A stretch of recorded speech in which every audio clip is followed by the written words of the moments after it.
কে এলি রে? এই যে ধরো, কি এটা? এটা আমার রেজাল্ট। জানি তোমার মেয়ে পাস করছে, মিষ্টি খাওয়ার অজুহাতে আমাকে বাড়ি যাবা, আর আমার মা বাবারে সেই জ্বালাইবা যে তোমার মেয়ে 413 পাইছে, 12 পাইছে, আর আমি 3rd ডিভিশন পাইছি। তাই আগে তোমার কাছে আইলাম। আর খবরদার আমাকে বাড়ি যাবা না, মিষ্টি টিষ্টি থাকলে দাও, আমি খেয়ে দেবো।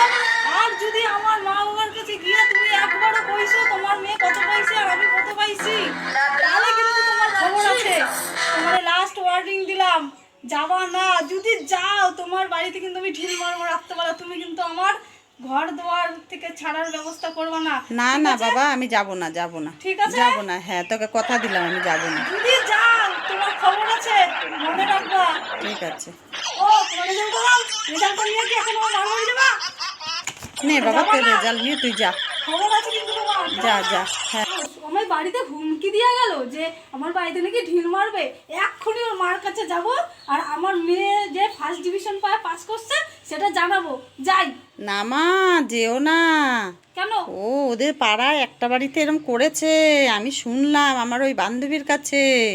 ও খুব বাজে ছেলে। তারপরে আমাদের বাড়িতেও সত্যি সত্যি ঢিল মারবে, তুমি যেও না মা। যাবো, কি করবে আমি দেখবো সেটা। তুমি সত্যি সত্যি যাবা? হ্যাঁ যাবো।